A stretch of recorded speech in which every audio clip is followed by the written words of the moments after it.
नमस्कार, आपके साथ मैं हूं ललित प्रजापति। शुरुआत करेंगे बांग्लादेश से मिल रहे बड़े अपडेट के साथ। बांग्लादेश में स्थितियां लगातार बिगड़ती जा रही हैं, तेजी से हिंसा यहां पर फैल रही है। बांग्लादेश की स्थितियां द बर्निंग बांग्लादेश जैसी हो चली हैं। जब बांग्लादेश में लगातार हिंसा जारी है, और इतना ही नहीं, बांग्लादेश में दरअसल इस वक्त हालात ऐसे हैं कि उपद्रवी किसी को भी नहीं बख्श रहे हैं, बड़ी इमारतों को भी निशाना बना रहे हैं। तो खास तौर से हिंदू आबादी भी उनके टारगेट पर है। न केवल हिंदू मंदिर बल्कि हिंदू परिवारों को टारगेट कर चुन चुन कर टारगेट किया जा रहा। तो ये जो तस्वीर वाकई दिल दहला देने वाली है। 24 लोग जिंदा जल गए इस 5 स्टार होटल में। उपद्रवियों ने होटल को आग के हवाले कर दिया। भले ही शेख हसीना देश छोड़ चुकी हों, लेकिन उपद्रवी अभी भी शांत होने के लिए तैयार है नहीं। सेना सड़कों पे है इसके बावजूद। तो ये तस्वीरें आप देख रहे हैं दक्षिण पश्चिमी बांग्लादेश, जहां जबीर होटल को उपद्रवियों ने आग के हवाले कर दिया। फिर यहां शेख हसीना की पार्टी अवामी लीग के सांसद शाहीन चकलादर की तलाश में पहुंची, और जब सांसद नहीं मिले तो इस गुस्साई भीड़ ने होटल को ही आग के हवाले कर दिया।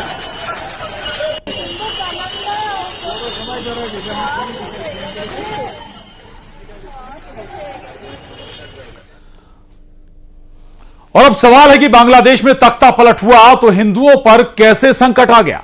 25 से ज्यादा जिलों में अटैक का दावा किया जा रहा है, लेकिन इसकी कई वजहें सामने आ रही हैं। बड़ी वजह सरकार के हटने के बाद बांग्लादेश में लॉ एंड ऑर्डर बुरी तरह से फेल हो जाना है, और इसके बाद कट्टरपंथियों का एक्टिव हो जाना।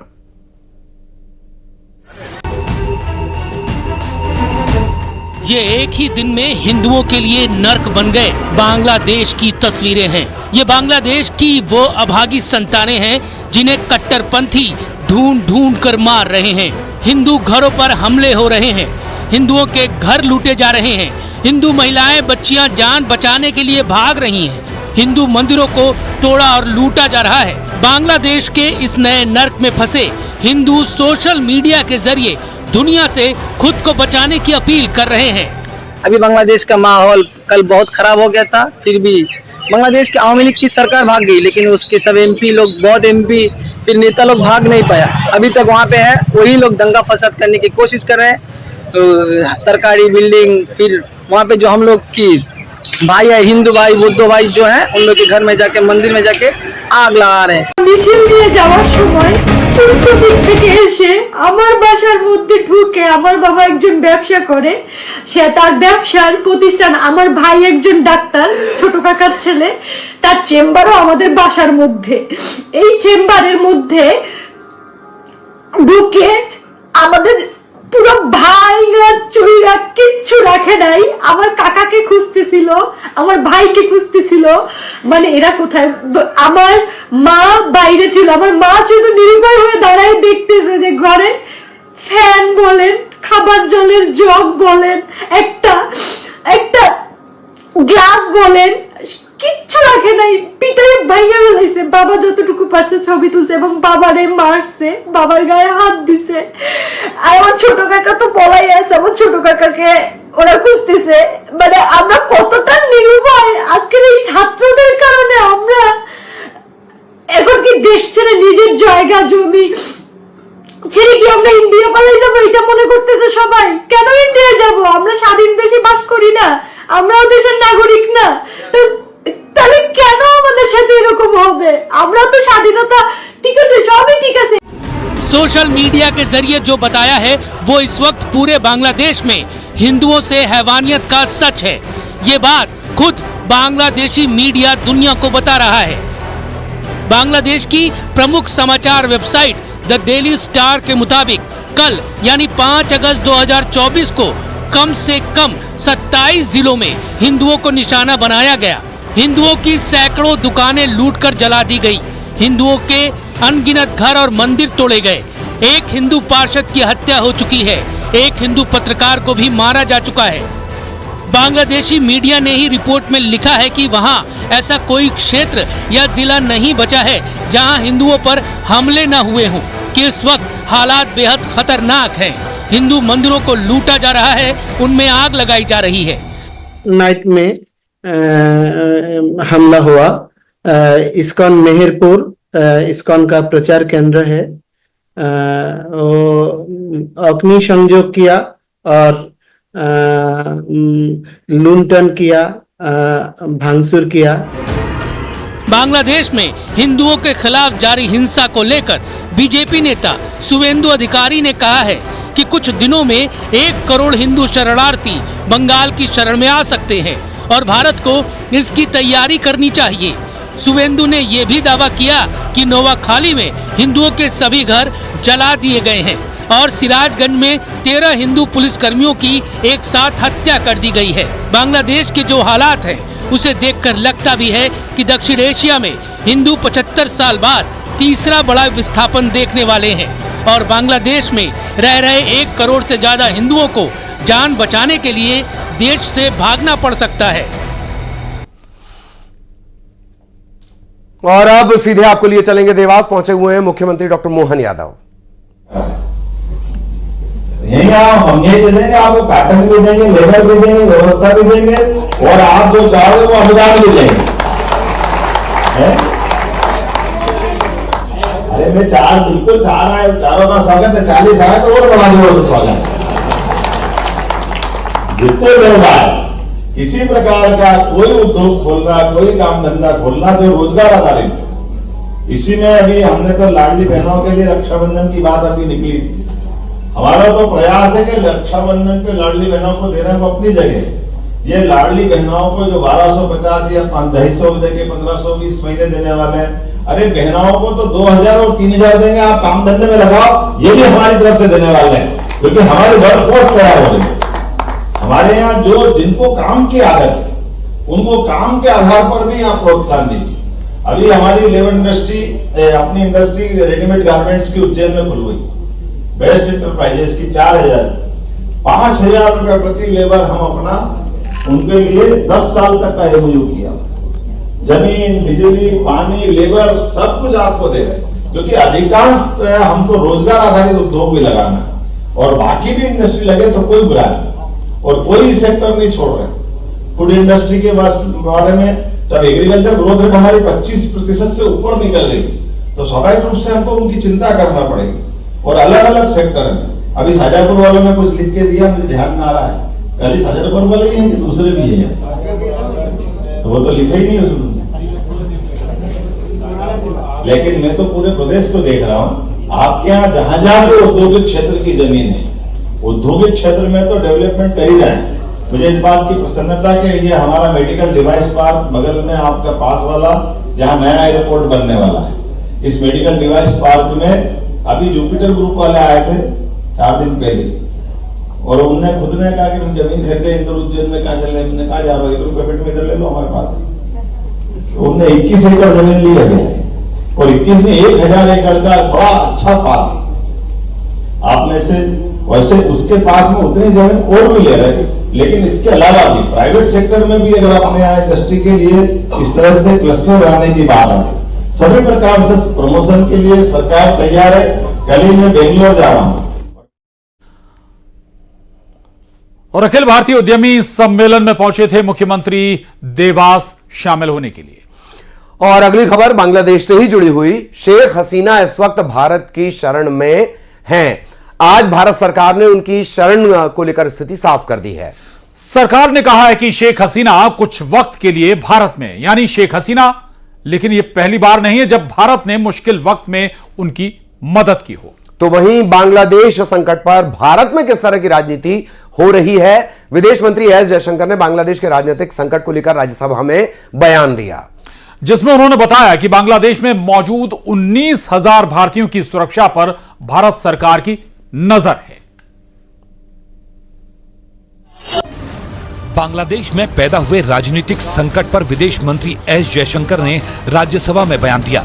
इस दौरान उन्होंने 4 बड़ी बातें कही कि बांग्लादेश में 19,000 भारतीयों की सुरक्षा पर भारत सरकार की नजर है। भारत सरकार बांग्लादेश में अल्पसंख्यक समुदाय की सुरक्षा को लेकर चिंतित है। बांग्लादेश के मसले पर सदन से सहयोग की अपील है। इस्तीफे के बाद शेख हसीना ने भारत आने की इजाजत मांगी थी, जिसके बाद भारत सरकार ने उनके आने की व्यवस्था की। विदेश मंत्री ने राज्यसभा में बताया कि बांग्लादेश में आरक्षण आंदोलन का एकमात्र एजेंडा था कि शेख हसीना प्रधानमंत्री पद से इस्तीफा दें। इसके बाद देश भर में हिंसा फैल गई। पूरे देश में संपत्तियों को आग लगा दी गई। अल्पसंख्यकों के बिजनेस और उनकी संपत्तियों को नुकसान पहुंचाया गया। विदेश मंत्री ने सदन को बताया कि जुलाई में हजारों भारतीय छात्र देश लौट आए थे, लेकिन अभी भी हजारों छात्रों समेत कुल 19,000 भारतीयों की सुरक्षा पर सरकार की नजर है। We are in close and continuous touch with the Indian community in Bangladesh through our diplomatic missions. We are also monitoring the situation with regard to the status of minorities. Prime Minister Sheikh Hasina apparently made the decision to resign. At very short notice, she requested approval to come for the moment to India. We simultaneously received a request for flight clearance from Bangladesh authorities. She arrived yesterday evening in Delhi. Congress ने लोकसभा में भी बांग्लादेश का मुद्दा उठाया। कांग्रेस सांसद मनीष तिवारी ने सरकार से जानना चाहा कि बांग्लादेश में राजनीतिक अस्थिरता संभालने के लिए भारत सरकार ने क्या कदम उठाए हैं। मैं सरकार से ये जानना चाहता हूं कि पिछले कुछ वर्षों में दक्षिण एशिया में राजनीतिक स्थिरता को बहाल रखने के लिए भारत सरकार की तरफ से क्या कदम उठाए गए हैं। संसद के बाहर भी बांग्लादेश में हुए तख्तापलट पर खूब सियासत हुई। कांग्रेस ने इस मुद्दे पर सधी हुई राजनीति की तो शिवसेना यूबीटी ने इशारों में सरकार पर निशाना साधा, जबकि सत्ता पक्ष के नेताओं ने बांग्लादेश के हालात पर चिंता जाहिर की। जिस तरह से सब कुछ हुआ है, मुझे लगता है कि ये एक भारत के लिए सही नहीं है, तो हमें नई रणनीति के साथ काम करना पड़ेगा। वहाँ जो हमारे भारतीय हैं और भारतीय मूल के लोग हैं और जो वहाँ पे अल्पसंख्यक हैं, उन सबकी सुरक्षा का पूरा बंदोबस्त होना चाहिए। देश की हालत देखिए, ये इसलिए कि लोकतंत्र के नाम पर वहाँ तानाशाही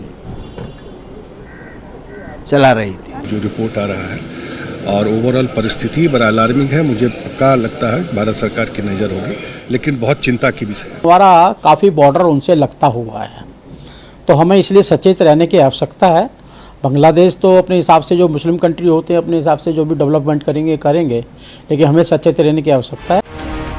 बांग्लादेश के हालात पर केंद्र सरकार ने संसद भवन में सर्वदलीय बैठक भी की। विदेश मंत्री एस जयशंकर ने सभी पार्टी के नेताओं को पड़ोसी देश में मौजूदा हालात की जानकारी दी। सूत्रों के मुताबिक बैठक में नेता प्रतिपक्ष राहुल गांधी ने सरकार से पूछा कि क्या बांग्लादेशी हिंसा के पीछे विदेशी ताकतों, खासकर पाकिस्तान का हाथ हो सकता है, जिसके जवाब में सरकार ने कहा कि पाकिस्तान के एक डिप्लोमेट सोशल मीडिया पर अपनी प्रोफाइल फोटो पर लगातार बांग्लादेश में हिंसा की तस्वीर लगा रहे थे, इसलिए इस एंगल की जाँच की जा रही है। और अब बात मध्य प्रदेश की करेंगे। मध्य प्रदेश में होने हैं उपचुनाव। बीजेपी ने अपने तरीके से इसकी तैयारी भी शुरू कर दी है। बीजेपी ने घर घर तिरंगा यात्रा निकालने की पूरी तैयारी कर ली है। इसे लेकर भोपाल में बीजेपी ने बैठक की और इसके साथ ही एमपी में मोहन सरकार ने पहली बार जन्माष्टमी का त्योहार मनाने का फैसला किया। मोहन सरकार के इस फैसले को उपचुनाव से जोड़कर देखा जा रहा है। इस पर अब सियासत भी गर्मा गई है।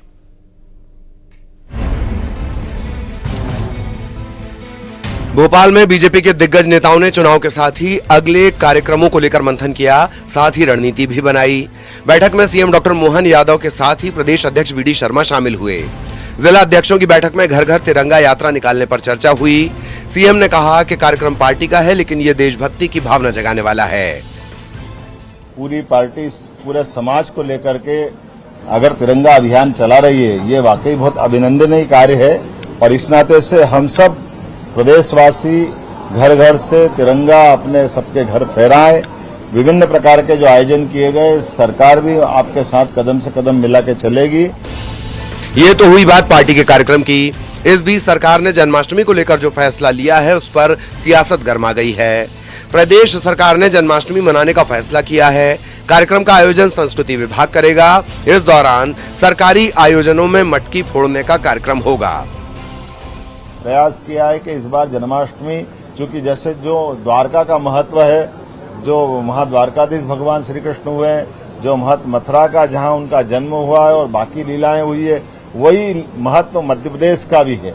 मध्य प्रदेश में भगवान श्री कृष्ण की शिक्षा हुई है, भगवान कृष्ण का, और परशुराम जी महाराज ने उनको सुदर्शन चक्र दिया है। रुक्मी से युद्ध धार के पास सुदामा और भगवान कृष्ण की दोस्ती का स्थल नारायणा, ऐसे कई तीर्थ स्थल है जिनको तीर्थ के रूप में विकसित करेंगे। तो सरकार धूमधाम से जन्माष्टमी के अवसर पे भी इन पूरे आयोजनों में संस्कृति मंत्रालय को जोड़ते हुए इस पूरे आयोजन की रचना कर रही है। सरकार के इस फैसले पर सियासत गर्मा गई है। कांग्रेस ने सरकारी धन में भ्रष्टाचार के आरोप लगाए, तो वहीं बीजेपी ने सरकार के फैसले का स्वागत किया। धर्म को जब राजनीति हथियाना चाहती है और जो है शासकीय धन का दुरुपयोग करना चाहती है, तो तरह तरह के प्रयास होते हैं।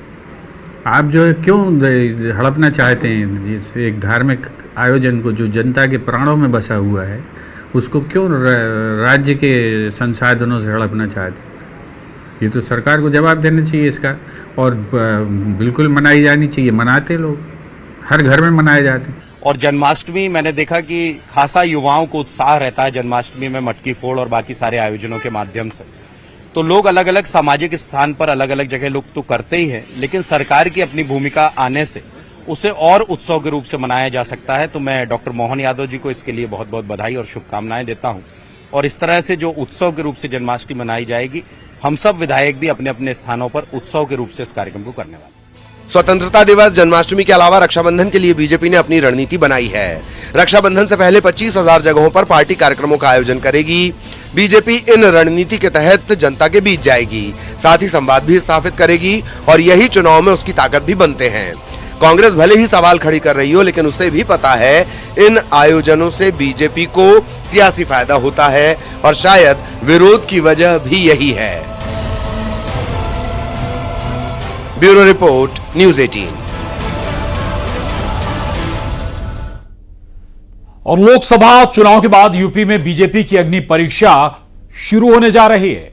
दरअसल विधानसभा की 10 सीटों पर होने वाले उपचुनाव में बीजेपी के पास क्लीन स्वीप का टारगेट है, जिसके लिए सरकार ने इसे संगठन तक पूरी तैयारियों में अब जुटा हुआ है। खुद सीएम योगी चुनावी अभियान की कमान संभाल चुके हैं, और डिप्टी सीएम से लेकर मंत्रियों तक को जिम्मेदारी सौंपी जा चुकी है।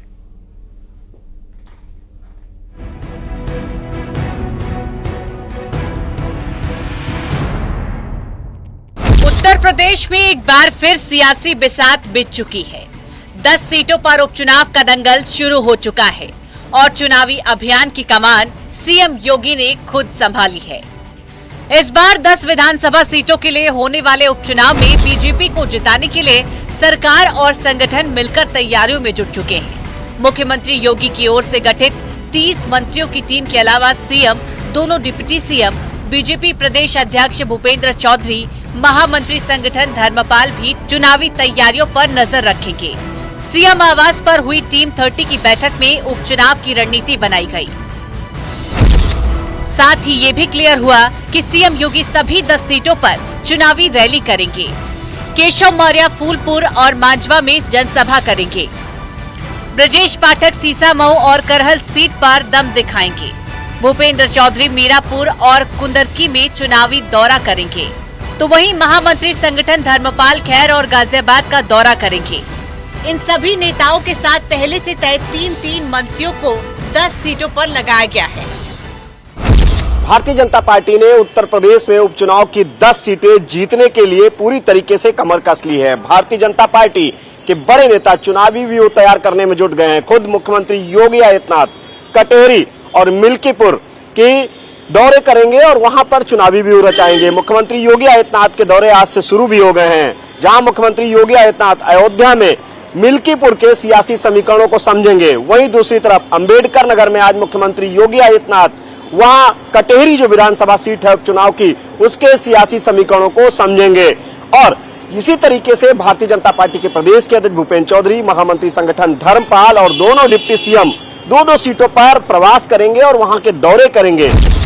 यानी कमान सौंपने के बाद अब बीजेपी की नजर उन प्रत्याशियों पर है जिनकी पकड़ अपने क्षेत्र में काफी मजबूत हो।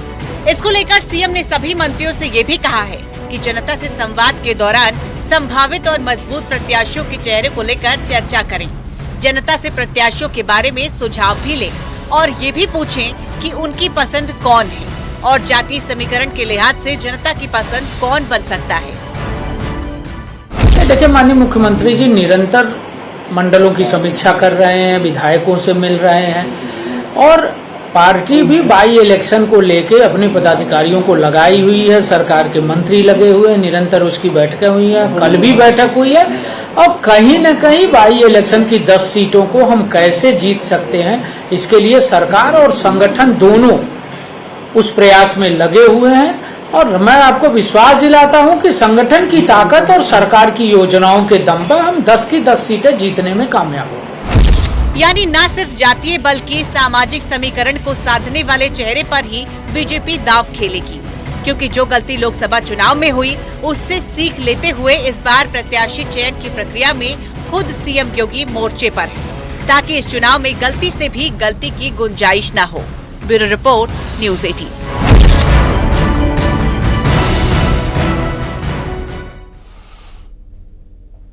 और अब खबर मिनी मुंबई इंदौर से। इंदौर में कांग्रेस ने घोटाले के विरोध में जंगी प्रदर्शन किया।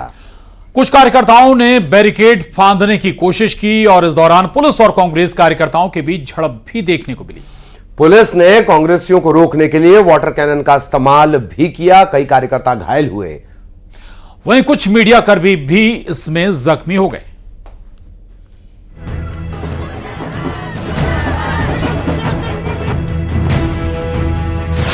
इंदौर में कांग्रेस का जंगी प्रदर्शन।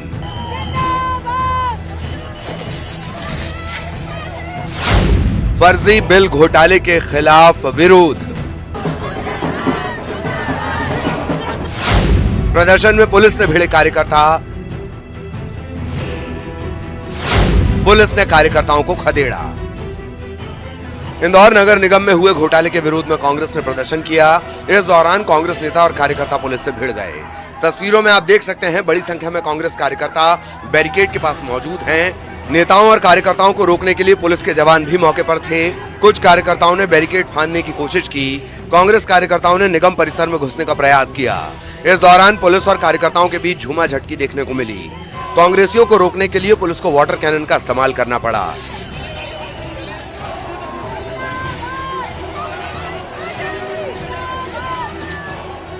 यहाँ से कांग्रेस के जो कार्यकर्ता है सैकड़ों की तादाद में, जिन्हें पहले बैरिकेड से रोका जा रहा था, उन्हें खदेड़ा जा रहा है। ये तस्वीर हम दिखा रहे हैं प्रदेश अध्यक्ष जीतू पटवारी और पुलिस ने बल का प्रयोग किया है, लाठी चार्ज किया है। लाठी चार्ज की तस्वीर हम आपको दिखा रहे हैं। कांग्रेस कार्यकर्ताओं को खदेड़ने के लिए लाठी चार्ज का इस्तेमाल किया गया है। प्रदेश अध्यक्ष जीतू पटवारी यहाँ पर मौजूद है। कांग्रेस के तमाम बड़े पदाधिकारी यहाँ पर मौजूद है। एनएसयूआई यूथ कांग्रेस के प्रदेश अध्यक्ष और तमाम कांग्रेस के जो संगठन के बड़े पदाधिकारी है यहाँ पर मौजूद थे। उन्हें हटाया जा रहा था, समझाया जा रहा था, लेकिन जब वो अंदर आ रहे थे नहीं माने, इसके बाद वाटर कैनन का इस्तेमाल किया गया। प्रदर्शनकारियों को खदेड़ने के दौरान कुछ कार्यकर्ता और मीडिया कर्मी घायल हो गए। मध्य प्रदेश में हफ्ते भर कांग्रेस अलग अलग जिलों में सरकार के खिलाफ प्रदर्शन करेगी। इंदौर से मिथिलेश गुप्ता, न्यूज़ 18।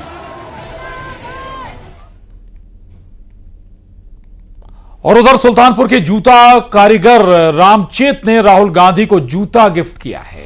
उन्होंने राहुल को रिटर्न गिफ्ट में स्पेशल जूते भेजे हैं। दरअसल हाल ही में सुल्तानपुर में राहुल गांधी उनकी दुकान पर गए थे। ये आपने बहुत बाद में उन्होंने रामचेत के लिए जूते सिलने वाली एक मशीन भेजी थी। और अब रामचेत ने रिटर्न गिफ्ट के तौर पर राहुल गांधी को चमड़े का काला जूता बनाकर भेजा। आप मुझे भाई कहो। और ये जो जूता है वो राहुल गांधी को काफी पसंद भी आया है। राहुल ने रामचेत से फोन पर बात की, उन्हें धन्यवाद दिया। उन्होंने अपने ट्विटर अकाउंट से एक वीडियो शेयर किया है जिसमें वो रामचेत के भेजे हुए जूते पहनकर चलते हुए भी दिखाई दे रहे हैं। राहुल ने लिखा है कि रामचेत जी ने मेरे लिए प्रेम भाव से अपने हाथों से इसे बनाया एक बहुत कंफर्टेबल और बेहतरीन जूता भेजा है। देश के कोने कोने में अलग अलग स्किल्स वाली ऐसी करोड़ों प्रतिभाएं हैं, ये कहते हैं राहुल गांधी। अगर इन भारत बनाने वालों को जरूरी समर्थन मिले तो वो अपनी ही नहीं देश की भी तकदीर बदल सकते। ये आपने बहुत सुंदर जूता भेजा है मेरे लिए, बहुत बहुत धन्यवाद। अरे हम तो खुशी से समा गए जिसके आप बताए मालिक, आपने हमें बहुत ऊपर उठा के हमें आप मुझे मालिक मत कहो, आप मुझे भाई कहो। अच्छा भैया मालिक। हाँ, आपके लिए राहुल गांधी जी गिफ्ट भेजे हैं। राहुल गांधी ने हमारी मदद की, सिलाई मशीन गिफ्ट, अब हम इससे जूता, चप्पल, बैग, सब काम आगे बढ़ा ले। बाल बच्चों तक का भविष्य बन गए, काम हमारा आगे बढ़ता जाएगा। ऐसा बढ़िया गिफ्ट दे रहे हैं मालिक, बहुत खुश है। अब बात बेटे, हम इस काम में जुड़े रहेंगे। जूता बहुत बनाया, बहुत बेचा, जो आज हम कर रहे हैं इसमें हमें बहुत खुशी हो रही है। राहुल जी के लिए चल रहे जूता बना ले, हम नेताजी के लिए अच्छा से और अब बात ओलंपिक के मैदान की। पेरिस ओलंपिक में भारत का बड़ा मुकाबला। हॉकी के सेमीफाइनल में जर्मनी से आज ये बड़ा मुकाबला होने जा रहा है। आज सेमीफाइनल मैच खेलेगी भारतीय हॉकी टीम। और आज ओलंपिक में हॉकी का सेमीफाइनल मैच होगा, तो बड़ा दिन है आज पेरिस ओलंपिक में हॉकी के लिए। हॉकी से बहुत आशाएं भारतीय प्रशंसकों को होती हैं, हॉकी प्रशंसकों को होती हैं, और अब देखना होगा कि आज इस मुकाबले में क्या होगा।